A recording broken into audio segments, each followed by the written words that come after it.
Are you prepared to transform your well-being? I'm Sanjay Raja. My mission is to challenge our perspectives on food, fitness, and overall health. I own a successful nutrition and fitness business based in Orlando, Florida. And through this experience, I've learned that there's no one-size-fits-all solution. From creating delicious and healthy recipes, to training elite athletes, and even writing the book, The Food Talk. I've accumulated a wealth of knowledge, but here's the exciting part. There's always more to discover. That's why I'm embarking on a journey to connect with leading experts, unveiling the secrets to a happier, healthier life. Together, let's explore innovative ways to enhance our well-being. This is Recipe for Wellness. Welcome back, everyone, to Season 3, Episode 2 of our podcast, Recipe for Wellness. So I'm really excited to talk to this guest because I don't really get to share a lot about my acting career with our audience. A lot of the audience knows me from the show, the podcast. But for those of you who don't know, started my acting journey in 2014. 2015 hit Lightning in a Bottle, hit House of Cards, 2 episodes, worked out really great. And ever since I've been addicted. So, but just the way things are going, opportunities are few and far between. And one thing led to another. I met this wonderful director, had a meeting with him, and Mr. Dallas Davis, we're going to have him on the podcast as well. So that'll be fun. But got to be on the set of this upcoming movie this Christmas 2026 called Emma's Christmas. And our special guest today played my dear daughter on the movie. I played the dad, she played the daughter. So let's welcome Raquel Aponte to the show. And it's such a pleasure having you on the show, getting to know you on set, and just some of the amazing things you got going on. Yeah, it was great working with you too. I actually looked at our photo today and I was like, wow, we actually kind of look alike. Like this. Yeah, we could pull that off. Yeah. Yeah, we pulled it Father-daughter off. thing. Yeah, no, it's Um, really great. So I love w- to talk about the actor's journey because everybody starts out in the most unpredictable ways, right? I never mapped mhm. out a path. To be honest, I'll give you a little bit of background. I moved to Florida in 2002. All right. And I was living with my girlfriend at the time, who eventually became my wife, who then became my ex-wife, but that's a whole nother story. It is what it is. But what happened is she had a psychic that she used to go to see all the time. Okay. All right. Yeah. And so what happened was she's like, "You want to go see my psychic?" I'm like, what are we talking about here? So I'm like, fine, let's go. So we go, and this lady has never met me, right? But she sits down with me, does a tarot card reading with me, and then she goes, "You know what? You're going to be in front of millions of people. You're going to be in front of the camera, performing, acting, and then you're going to be behind the camera as well too." And I looked at her going, "I have no interest in this. Zero, right? Zero interest in Wow, this." she And read then you for is what she she did. She did. was so crazy accurate. My God. And then I fell, for a lack of a better term, I fell ass backwards into it in like 2014, 2015. And here we go. Here's the journey, right? So Here share we with our are now. audience. Yeah, I know. Share with our audience. What's your journey been into the world of acting? Like, how did you get into it? And what's it been like so far? And what are some of the special roles you've taken and that you can talk about? Yeah, so I started acting, I started acting when I was little. I got into it when I was in middle school and elementary school, but it's always something I aspired to be. This has Okay. been embedded in me since birth, since exist. Um, Okay. but so I was a full-time musical theater actress in Hmm. 2019. Very nice. And then COVID happened Okay. and I had a child. And going back into it, I was like, okay, I will be in film. I don't want to be on stage anymore. So I decided to Hmm. start with modeling because that was the easiest way to go ahead and get agents and things like that. And then Afterwards, I went on Facebook groups. I was a part of a few groups of cinematographers in the Orlando area. And I was like, I have to find Hmm. a short film. I have to do something because I didn't have hair anymore. So I needed new stuff. Um, and I did a short film called Ruby. Oh, nice. That one's about it. Nice. Yeah, it was a horror. Okay. Um, and then after that, I auditioned for a actor that I knew. I actually went to high school with her. Mm. And I followed her on social media and I went ahead and auditioned and I got the lead role in her horror film. Okay. So that one's called Never, and that one's coming Nice. out later this year. And I met Dallas through the Ruby one, the short film that I did. Oh, there you The go. producer Yeah. for the short film introduced me to Dallas, and then I got offered Emma as in Emma's Christmas. Well, so And now I I want to have a give new everybody a, dad. I know, right? I know, right? It's crazy. But I want to give everybody a little bit of background on this, and that is I got the script for Emma's Christmas probably 2 months before we were about to start shooting, or a month or something like that, a good amount of time. And then what happened was the original actress who was going to be my daughter, she had another project, she couldn't make it. So then they reached out to you, thankfully. And I want to give you a little bit background here of what you were able to pull off, by the way, because that script was about 71 pages. I memorized my 30 pages of dialogue. You had to memorize the entire thing in such a short amount of time that it was really, really impressive, by the way. So I got to give you your Oh, props on that. Yeah. thank I mean, you. you're coming into a Thank new you. project and you're like, here's a script, memorize this thing. We should start shooting 2 weeks later. I mean, yeah, I mean, it was crazy. It was crazy what you had to pull off. So that was really It impressive, by the way. was. Yeah. So were Oh, you thank you so nervous? Were much. Sometimes you, I don't see it that way. no, I mean, being an actor, Nervous. that's what we do. But how did you feel coming into it so late in the game? Um, I was excited. I was excited for the challenge. I wanted Yeah. it. I was ready. I was manifesting it. And really, when I get nervous, I just tend to sit down and meditate. And I'm just like, okay, well, at some point, this is all going to be over and it's going to be done and I'll be Yeah. satisfied. And I try to keep my head there when it comes to like worrying about lines and stuff. But I think that the previous movie that I did as the lead prepared me because I realized that most of the time when you're working with a scene partner one-on-one or like relationship stuff, Hmm. it's easier to talk when you see each other and learn the day of, or have like a little practice before, because then it makes Yeah. it so fresh and lively.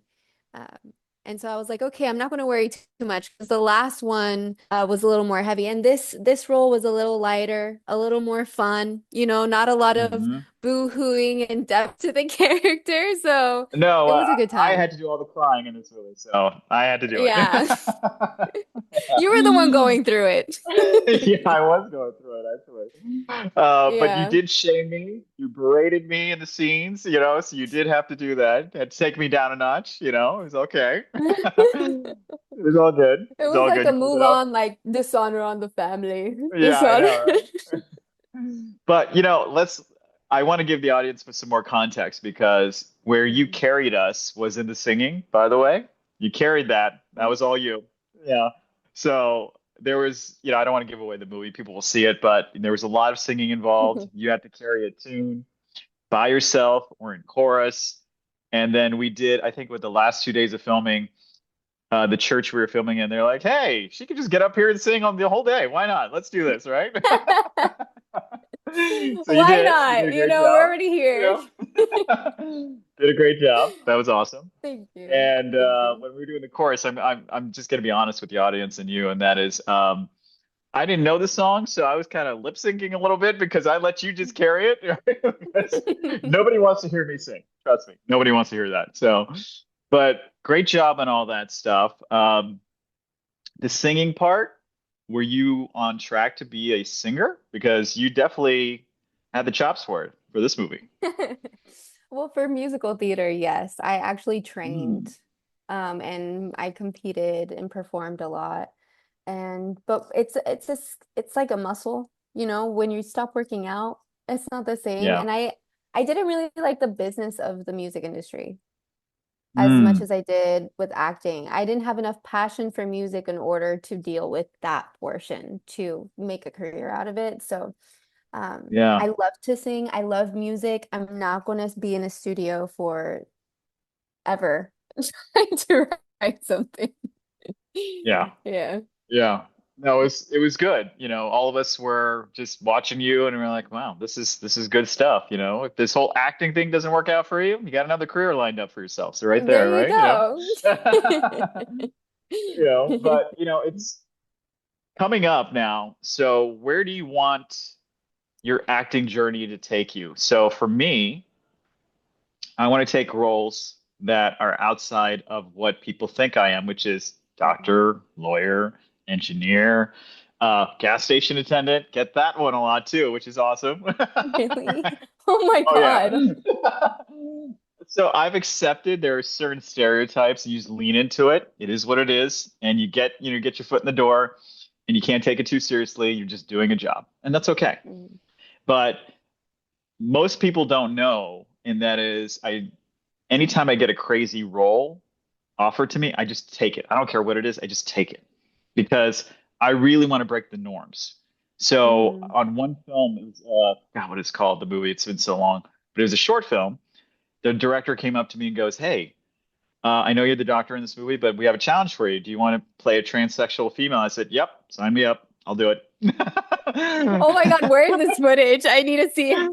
No, I've got pictures of it too. It's crazy. I shaved my legs, wore fake boobs, wore a dress, wore high heels, and I got to give respect to women because I almost broke my ankles like 10 times over wearing the high heels. It was crazy. Yeah. Yeah, it Welcome was, to it the was dark side. I know. Put on full makeup. I was like, "Oh my God, it took me hours to take this crap off. What the hell, man?" So Yeah. it was crazy. So it was fun doing it. So my journey is I want to, take great roles, but I want to break stereotypes, right? Mhm. So what's your journey as an actor? Like, what are you trying to accomplish other than telling a good story? What are you trying to accomplish as an actor? An Oscar by 35. Oh, wow, that's pretty I, specific. yeah. I always am like, I want to be Meryl, like Meryl Oh, Streep, yeah, because she's yeah, so versatile. yeah. Um, she's incredible with whatever role. If you give her something, even if you give her something very simple, she makes so much out of it. Um, True. Very true. and she's well-rounded in theater. She's well-rounded on film. She's played witches. She's done Death Becomes Her. Then she plays old ladies, and it's just, it's an actress. You're an actor. You're Hmm. playing roles that, I think it's easy to get typecasted because it's about other people's perception of you, but I think that's a good idea, just taking whatever comes to you, Hmm. because then you're able to show range on your reel as well, and Yes. they could start seeing you Yes. that way. Yeah. So on my reel, you've got a lot of doctors. You've got a transsexual female. You got a gas station attendant. You've got a strip club owner. You've got a reporter. You've got all these roles, right? And so I was like, Yeah. anything that's completely outside the stereotypical box I get put in it from time to time, like, sign me up. I don't care. I'll do it. All right. So it's crazy. But so let's talk about this a little bit more. And that is, you mentioned that this is a this is a journey that you started much younger than I did, right? And Mhm. that being said, like, this is the first time I really went into the whole method acting for this character. Because Oh what yeah. happened was I had this long conversations with some of my friends. Did you know before the crying scenes, I worked myself up for probably by a week to find my triggers to get me to cry like that? And so my Oh triggers really? were that sad memories involving my kids that I made up in my mind, right? And that would trigger me, right?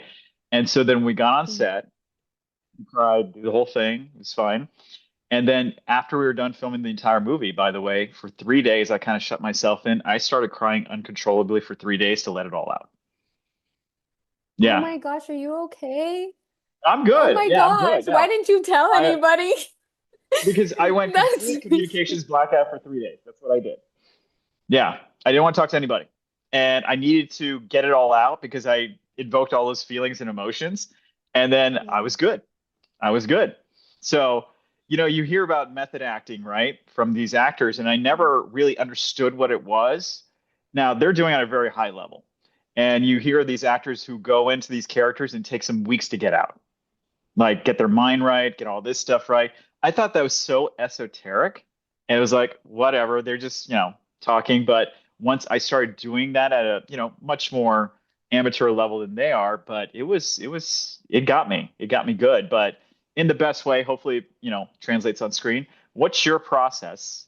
So when you got the script, and there's many levels to your character, right? Because you have to be bubbly and sweet, and then you have to take me down a few pegs a couple of times in the scenes, and then you got to deal with all these issues. What's your process as an actor to hit those high notes and the low notes to get into the character? Um, I really do annotate the script after reading it and Hmm. figure out where my beats are, where I'm taking pauses, where I'm emphasizing what words. I also take my time to really analyze the character and write a complete, you know, what's the word? Um, like autobiography Mm, of the okay. character. That way I Yeah. know where they're coming from and what I could pull from in my own life. Right? Because part of acting is having that realism, and you're not going to obtain that unless you can dive into your own personal experiences and understand where that person's coming from. So a lot of empathy. Um, Yeah. but you want to Yeah. pinpoint exactly what that emotion is in the character so you can mimic it with whatever you went through. And that's a process, you know. I Yeah. think that Yeah. this character was definitely fun and upbeat, you know. Hmm.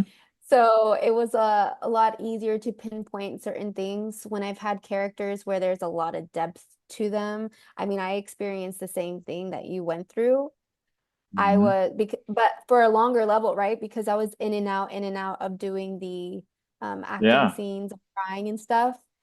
And you'll see it when it comes out. I'm like bawling on camera.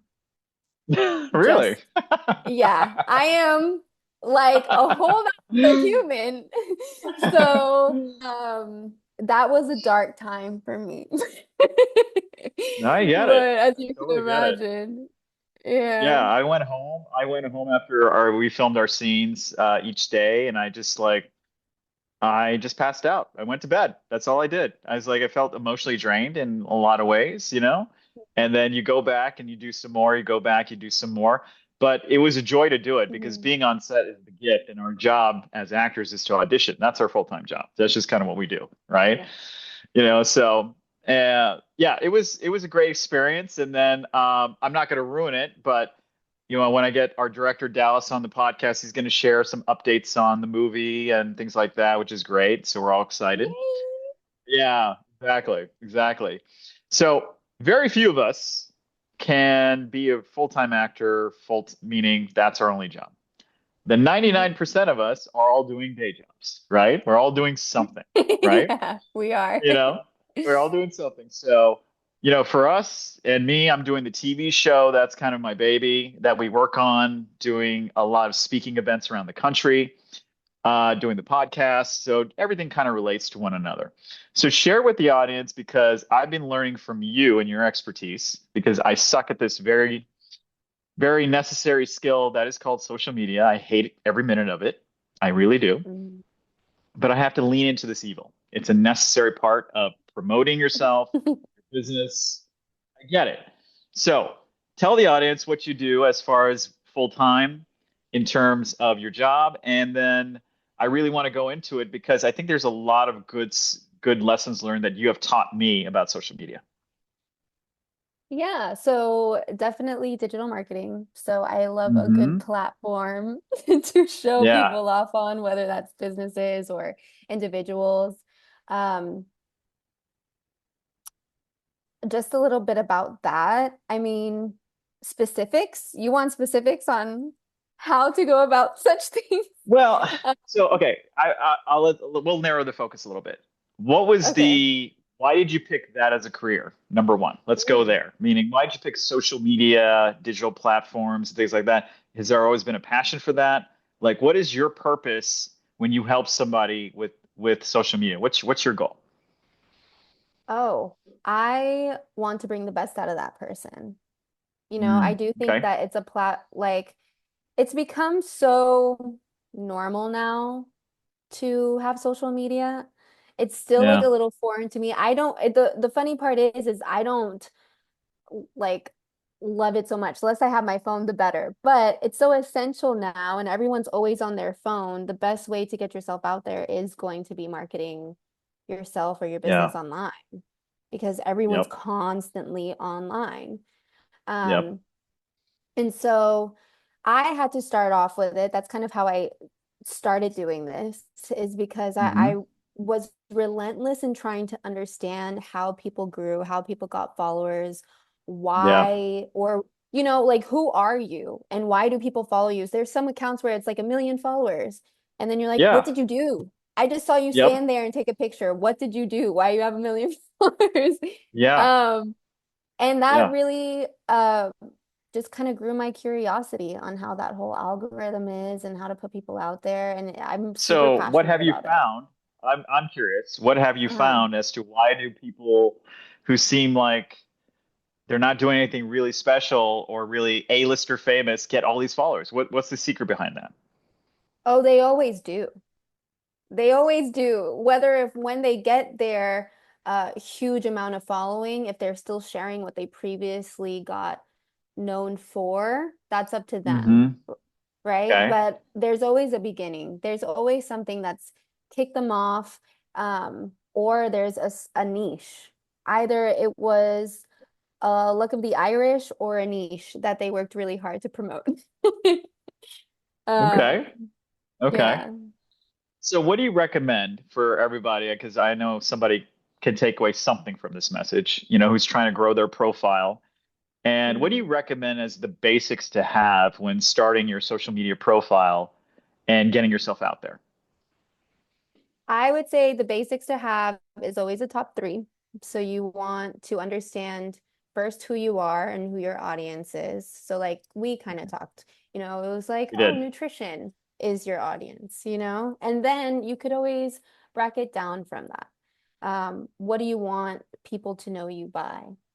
What are the So, top three things you're about? yeah, so really the TV show is the number one thing. That's our gift to the world, so to speak, meaning Yeah. trying to get through all the BS that's out there, all the misinformation, and really give practical Mhm. advice to people, which has resonated really well. We're really proud of it, and we're just growing.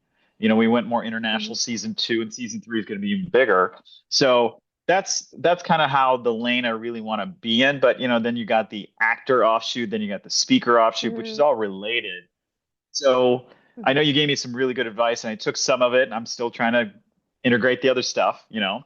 Um, but if somebody's like want to grow followers on like Instagram or whatever platform they choose, right? Yeah. Is there, everybody says you should have a strategy to do it. So everybody's strategy is going to be different. What is your strategy to grow, like, say, your followers? My strategy, like I said, I'd pick my top three things that I want to share, and I'd constantly remake those videos in different ways. And then Okay. and then you could always put different sources, right? So if we want to see range, so if you have, Yeah. for example, like a TikTok or a YouTube, the more that the consumer can connect with you, the faster your account is going to grow when they feel like they have a personal connection, even if it's fake. Mm. Even it's Right? Even which if is it's what we're fake. seeing, by the way. We're seeing a lot of that, which is the persona there and the persona in real life it does not match up, it does not match It's up most of not. the time. But and then I've Yeah. heard people actually catching lightning in a bottle. So I'm friends with, I'm not going to name names, but I'm friends with a friend of mine, and and I was looking at his Instagram, and I was like, why? How the hell do you have like a 500,000 followers? How did this happen? And he goes, Hmm. off of one post. He told me. He goes, I was off of one post. He goes, he was working this day Hmm. job. He put a relevant post about something about what everybody was thinking, but he just kind of vomited it out there. And he goes, I got so many followers off that one post. And he goes, I caught lightning in a bottle. I said, so do you engage with all this? He goes, no. They're there, and they a lot of a good number have dropped out, but he's still in the high six figures as far as Hmm. followers go. He goes, but I don't really interact with them. I post every now and then, and maybe I get one or two likes, and I'm like, so you don't get hundreds of thousands? He goes, no, but they never bothered to unfollow me. Oh, yeah. I mean, as long as you're active in I mean, no, is that the person's undercover. But if they have like a main source, right? So Yeah, if your main source is the TV show, then the audience is constantly connecting to the TV show, no matter if you're posting.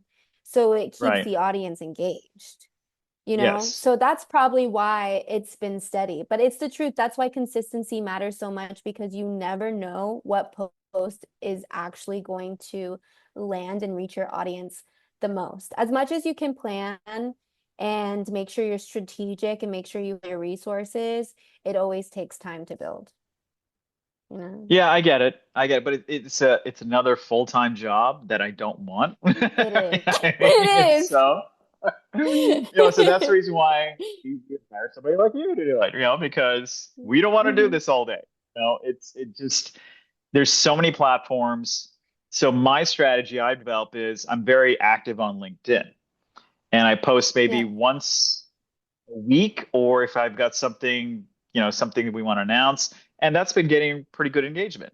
And then I started doing a little bit more on Instagram because we're into food, travel, health, and wellness, and it's very visual medium, so we post pictures and all that stuff. And then some of the other platforms kind of get left in the dust, like Facebook and TikTok and things like that. So I kind of focus on one or two platforms now, which is the LinkedIn and the Instagram. And so far, so good.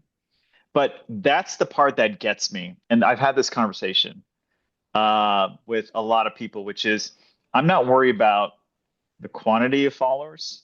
I'm worried about the quality of followers. Are they engaging with me? Is our message resonating? Hmm. Are they helping us move us forward? Which on LinkedIn, I've met so many great contacts out there that have moved us forward. That's how I met my executive producer. She reached out. I don't know if she reached out because of the post, but the truth is, she said, I just Yeah. sent a bot. She found She you. goes, I sent a bot, and then you replied. I'm like, oh my God. All right, whatever. So, but that being said, people are finding us there, which has been great. Mhm. So it is a lot of it, I feel like, is just blind, dumb luck. I mean, not necessarily. I mean, I don't really believe in luck, but Okay. I think that when you are making yourself available for somebody to see you, you will be seen. And the more comfortable you are with being seen, the more is brought to you. And so, Okay. really, constantly putting yourself out there on the internet gives you visibility. And you never know if your algorithm starts reaching people who are looking at the same thing. So potentially you and your executive producer, you posted something and it reached her, was able to see you. It instead Hmm. of just like, oh, look, a friend I could follow and clicked on you and be like, oh, Yeah. it's him, Yeah. it's fine. So explain this thing. Everybody says the algorithm, okay? And I'm saying this in Mhm. giant air quotes, by the way. All right, because so everybody has a personal algorithm, which you just said. So explain that to me. Okay, you know how when you talk about something and then you pick up your phone, you're like, oh, look, it gave me like five recommendations for it when I got back on Instagram Yeah. and I didn't even But tell isn't it. that isn't that Yeah, cookies tracking you, like what you're looking at and what your things like that? I mean, right. So it all has to do with the things that you research, that you like. So it's like picking up data and all the interest. And so everybody has different interests. So my Instagram account, for example, my For You page, where it gives me all these recommendations, can look completely Hmm. different from yours. Someone can Right. like cooking and sparkles, and then I like cats and hiking.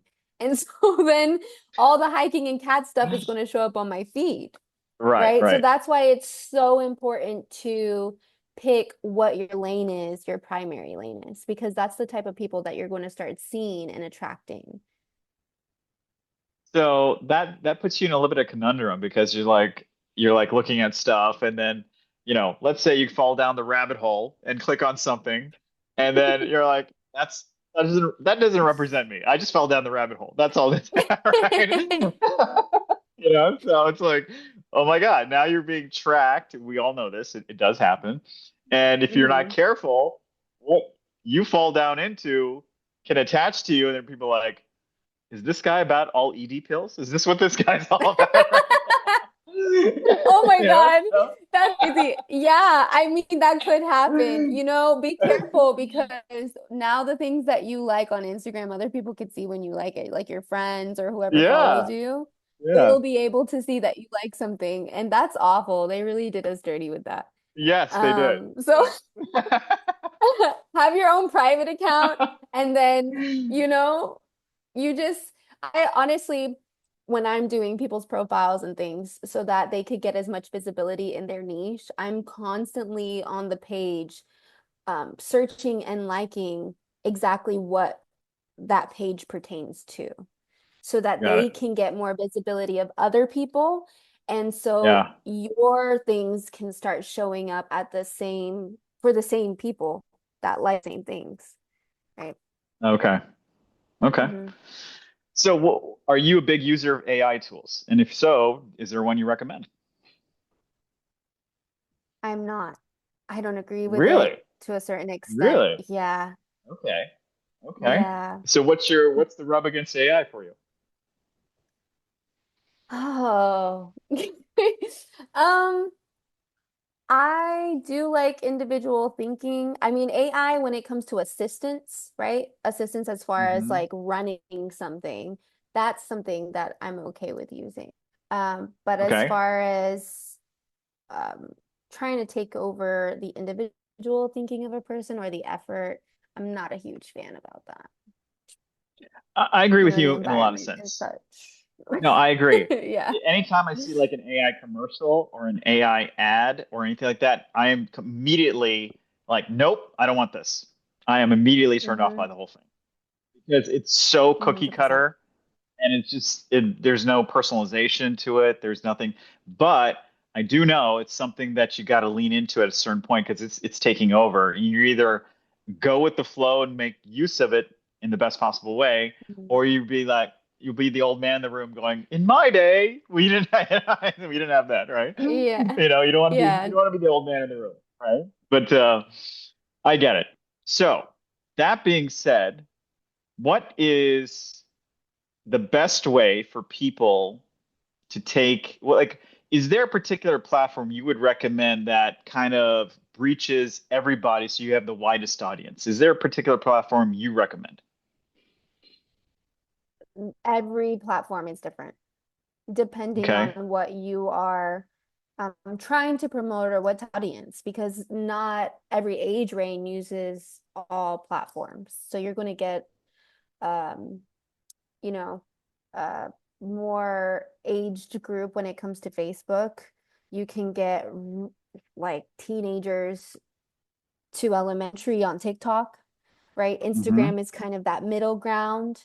If you're looking to Yeah. speak to professionals or do business, LinkedIn, Yeah. Twitter, people who like gossip and X. yapping. It's X, not Twitter anymore. Really? It's X now? It's I been X for hardly a ever long go on time. Twitter. Oh my No, God. I Are never you joking use with me? Twitter. I'm not Are you, joking with you. you're messing with me, right? You didn't know this I happened, right? No, I did not. I did not. I follow Okay. Twitter because I feel like Twitter is kind of okay. So Threads came out now, and I feel like Yes. Threads is more of what Twitter used to be, or it's Okay. X. X It's now, X. but I just don't find a lot of value in the X platform unless you have really high presence, you Yeah, know? yeah, yeah, yeah. I don't. To be So, honest, it's like I've got every social media for the show, but we kind of focus on a couple of places, like we talked about, and then I just mhm. copy and paste onto the other platforms when I have time because I'm like, this is just too much work. It's honestly too Yeah, much work. I can't deal with it. yeah.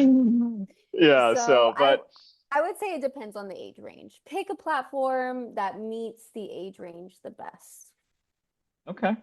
Sage advice. Mhm. So you did give me a piece of advice that has been working very well, which is you mentioned Linktree. Okay. Yes. Which is get a Linktree. I had no clue what it was. I didn't even know about it, but it was great because now, like after the movie was done, all the production crew I try to connect with, and they're like, "What's your social media?" I'm like, "Here's my Linktree. Here you go." Yeah. You'd be like, find me everywhere on here. You can find me everywhere here. It's all good now. So that worked out really well. But I didn't realize with Linktree though, you could only add it to certain platforms when you hit a certain number. Um, yes. So as far as Instagram, you'll always be able to put it on Instagram. As far as other platforms, you Instagram's do have to fine. reach that certain. Yeah, Yeah. so like TikTok, I try to put on TikTok and they're like, nope, you don't qualify because you're not special enough just yet. And I'm like, all right, whatever. Whatever. It's all good. Not too many people watch you yet, but they will. They will. They don't know what's coming. Okay. There's a lot coming, which is good. We're proud of that. But we just don't Yeah. put it, I just don't get on TikTok enough to really make an impact, to be honest with you. Hmm. Um, and then so let's talk about this. So you've been a model for a very long time. Is that correct? Yes. Okay. So that being said, like how did you grow did you utilize social media to grow your modeling career? 100%. Okay. 100%. Um, yeah. How did you implement that strategy? Because right now, us as performers, actors, models, things of that nature, I've heard actors getting roles based on some of the stuff they've done on Instagram, TikTok. I think there was a story about one of the actors or actresses on Game of Thrones got her role because they saw her on social media and they reached out to her Yeah. and this whole thing. Whether or not that's true, I don't know, but that's what it was out there. I could see that happening. How did you utilize Instagram specifically? Because that platform makes sense to be a model to gain more attention, to get more opportunities. How did you do it? Yeah. So what I did was first strategy, right, is posting professional photos, pictures, networking Hmm. with photographers and posting them. And then once I started posting them, I did the algorithm thing to find other photographers in my area using hashtags, for example, Orlando photography, or even going to what is it called? Agencies. You go Mm. to the model agencies, and modeling agencies has a list of photographers that they like to use. So it's really just following people, going on people's following that you do know. So let's say you meet a photographer and you're like, Yeah. oh, I want to see all the people who they know. Who are they talking to and networking with Right. already? And Right. looking at their things. And honestly, once you start doing that, not only does it work in your favor with the algorithm, but you can start networking and asking and commenting on their biz, um, sending DMs to people. I ended up finding out that here in Orlando, we have a whole hub of models and photographers that meet up for drinks and Oh, creatives. So there you go. and that was all through following people and looking stuff up. And then once I started attending those events and people were actually giving me visibility online as well, um, I started reaching out and I started talking to that I had met. And then all of a sudden, everyone was asking to shoot with me. Hmm. Um, There you go. got to work with some photographers that I had booked out and was like, oh my God, I want to work with these people. And now they're my friends. Oh, So, yeah. it's That's really good. just about utilizing it's I would say it's like a little black book of and everyone's little black book is on display, See, that's and all really their contacts that's are for you to see. you know. That's actually a very, very good way to look at it. I didn't think about it that way, honestly, because I looked at it as a chore. And if you look at anything as a chore, it's going to be a chore, right? So Mm-hmm. yeah, but it's an opportunity actually. So that's very cool because it levels the playing field. It really does. Mm-hmm. Um, so I'll tell you a story where I kind of did the same thing before social media got so big. Was when I was filming a lot in California. I need to get an agent in California. This is before my current agent in California, but I wanted to Okay. get an agency out there. So what I did was I went and looked at in LA the top 10 agencies that are not the big ones, which are like UTA and CA because they only hire like Academy Award winner people, right? I looked at this top 10 Mm-hmm. agencies and I looked at their rosters and I said, who do they have on their roster that looks like me? I discounted all of them. Like they don't need two of me. So I just got rid of them. Yeah. And then I ended up with the right agency out there at the time when I used them because I immediately applied to them. I was out here and I had a discussion with them. I said, "Hey, I'm based on the East Coast, but I can come to the West Coast as needed." They're like, "We don't have anybody that looks like you and you got some credits. Come on out." And they signed me. So, Yeah. it's just being strategic. I get it. I get it. So I need to employ that more with social media because I've done that in the past. So makes sense. Good call. Good call. Yeah. So 100%. So this is the segment of the show where you do a shameless plug about your services and tell us all about what you got coming up, where people can find you. So this is your moment to shine, your shameless plug for anything and everything. Have at it. Please tell us, number one, where can we find you to secure your services as a social media expert? Well, as of right now, you can always reach me on my Instagram and Okay. or email. But my Let's Instagram is go ahead. sorry, Say it it again. lagged. What were you? Yeah, Okay. I lagged a little My bit. my Instagram is Raquel_. So you could always reach me there for any Okay. assistance and help. I'm happy to help you. Also, you could email me at raquelapontecv@gmail.com, and I'm happy to assist you Perfect. there. I'll be opening a website in the next week, which Yes. we talked about. Yes. So, We you did. can always start searching me on there afterwards. Yeah, so what we're going to do is going to put your email address and your Instagram handle on this completed podcast when we publish it, and so people can find you. And then your profile will be on our website so people can find you on the show website, which is going to be great for you as well. So aside from being a social media expert, what other stuff do you have going on that you want to tell the audience about? I also, as we discussed, am an actress and model. So, Hmm. any time you need me to act for you, you just give me a ring. I'm happy to do it. Throw me a new character. Am I a bunny or a tree? I'm fine with that. I Yeah. need something to work on. Well, maybe you could act like you could become a male in a movie. We don't know. It could work out for you. Honestly, We don't I would be judge the the best male character. out there. I'm just saying. I'm just saying. Like I said, we don't judge the My character. We're goodness. there just to tell a story. That's what we're there to do, right? We're there to Um, tell the story. Yes. so you mentioned that movie you filmed, the horror flick. When is that coming out, and where can people find it?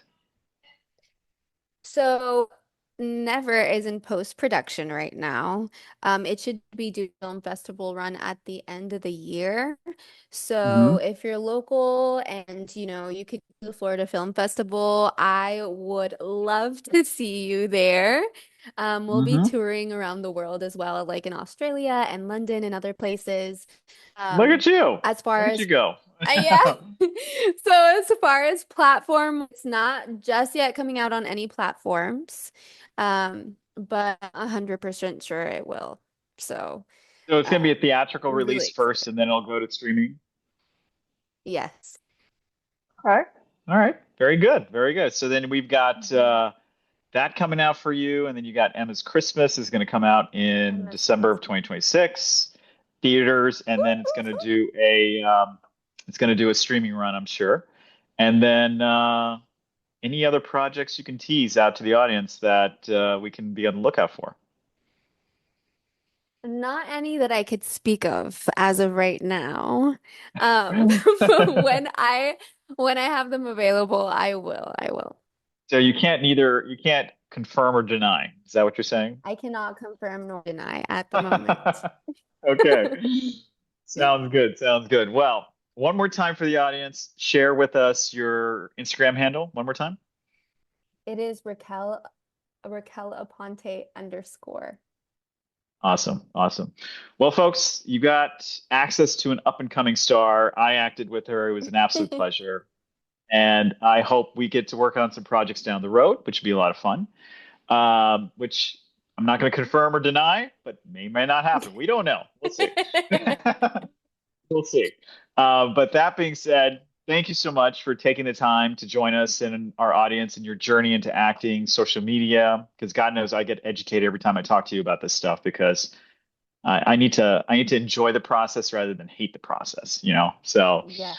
that being said, thank you one more time, and we can't wait to see you on the big screen. It's gonna be an absolute pleasure, an absolute blast. So, I um, can't wait to see us on the big screen. yes, that's true. But before we sign off, I know there's a lot of people out there who've never tried acting that want to get into it. Um, what would be your quick advice as far as where to start if they've got the bug in their head to really go for it? What's your advice? My advice is to throw the ego and pride away and do Mm, anything that you can for students or locals and worry about your performance more yeah, than the quality of others' work because it will always stand out. A performance will always stand out great and go from advice. there. Love it. Yeah, throw away the ego. Usually, when you throw away the ego, a lot of good things happen, regardless. So, you know. All right, folks. Yes. That being said, thank you everybody for another great episode of our podcast. You can catch us on PBS Nationwide Season 1. And the good news is we're going to be on streaming, all the major streaming channels by February, is what I'm told, which is awesome. And we are in pre-production for Season 2, post-production for Season 3. So got a lot going on, got some movies coming out, Woohoo! and meeting a lot of interesting people like we met with Raquel here today. But thank you, everybody. And we'll see you again on another episode of our podcast, Recipe for Wellness.